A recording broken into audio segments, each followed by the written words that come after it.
Good morning guys. तो आज हम स्टार्ट करते हैं। जैसा कि मैंने पिछले वीडियो में बताया था कि मैं नेक्स्ट वीडियो में आपको बताऊंगा हैंडलिंग ऑफ प्रिस्क्रिप्शन क्या होता है।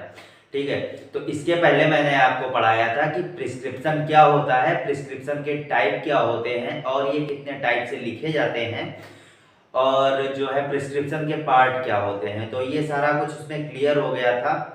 और आज के लिए मैंने बोला था कि हाँ, हैंडलिंग ऑफ प्रिस्क्रिप्शन आपको मैं पढ़ाऊंगा। तो आज का टॉपिक है आपका हैंडलिंग ऑफ प्रिस्क्रिप्शन।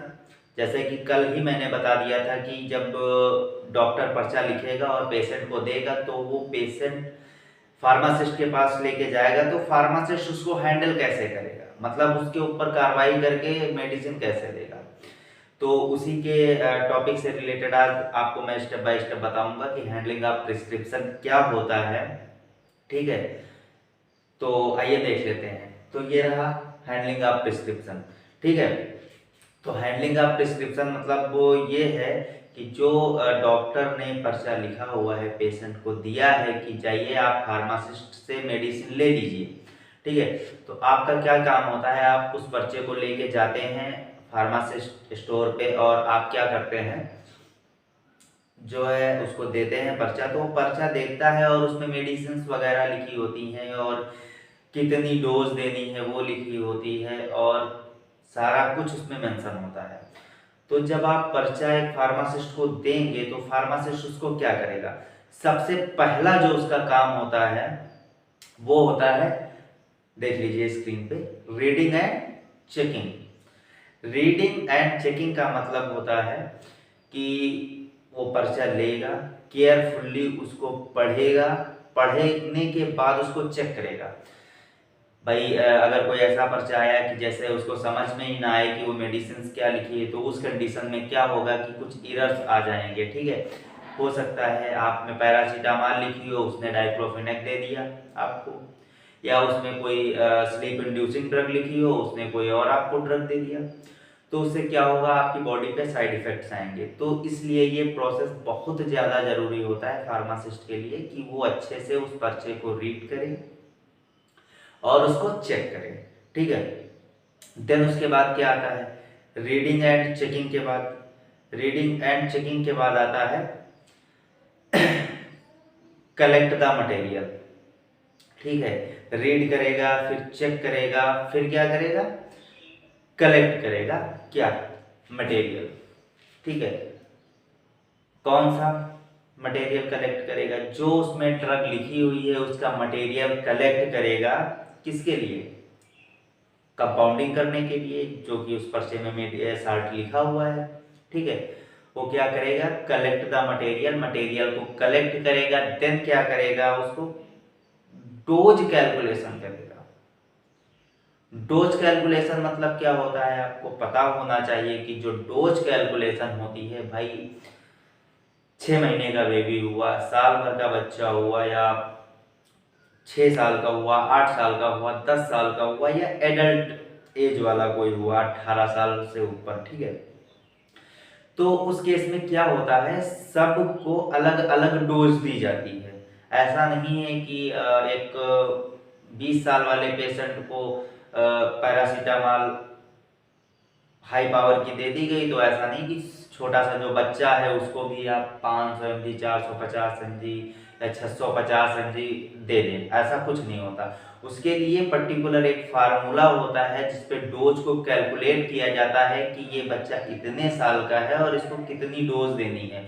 तो उस फार्मूले से क्या होता है, वो कैलकुलेट करता है डोज को, फिर डोज कैलकुलेशन करने के बाद उसको देता है।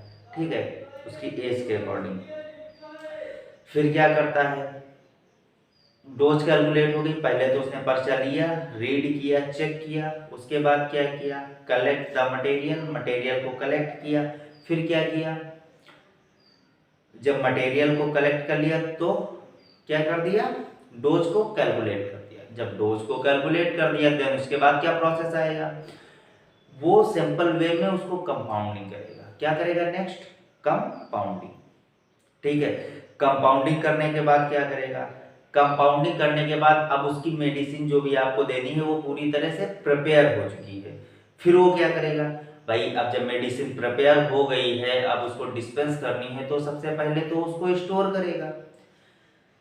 तो नेक्स्ट पॉइंट आ जाएगा इसमें, कंपाउंडिंग के बाद स्टोरेज।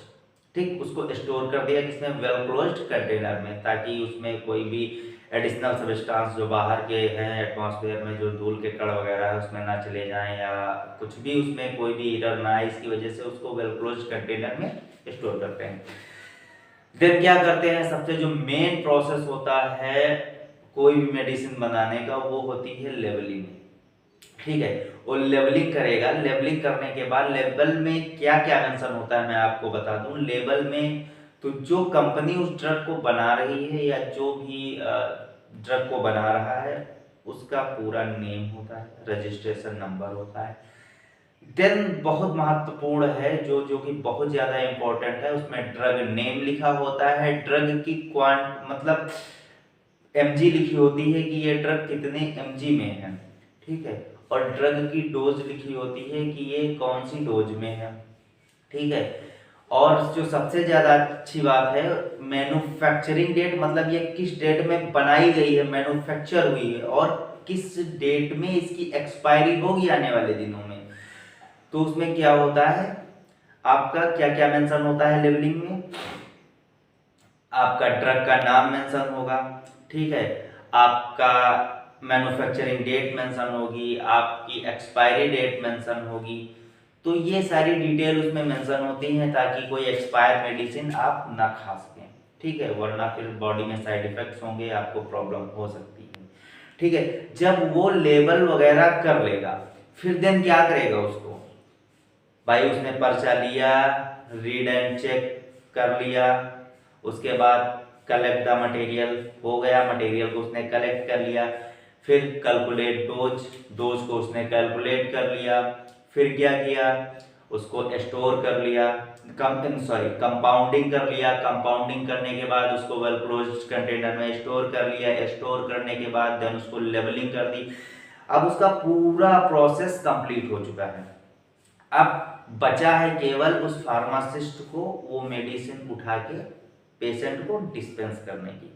तो जो लास्ट पॉइंट है वो होता है डिस्पेंस। ठीक है, लेबल करने के बाद देन फार्मासिस्ट पेशेंट को वो जो कंपाउंडिंग कर चुकी हुई ड्रग है, तैयार हो चुकी हुई ड्रग है, वो क्या करेगा, वो उसको दे देगा, डिस्पेंस कर देगा।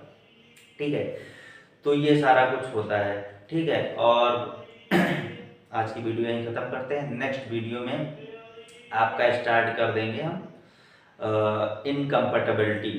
ठीक है, कि इनकम्पैटिबिलिटी क्या होती है, कितने टाइप्स की होती है, किन कारणों से आती है, ये सारा कुछ अगले टॉपिक में इनकम्पैटिबिलिटी का सारा मेंशन करते हैं। Okay, thank you guys.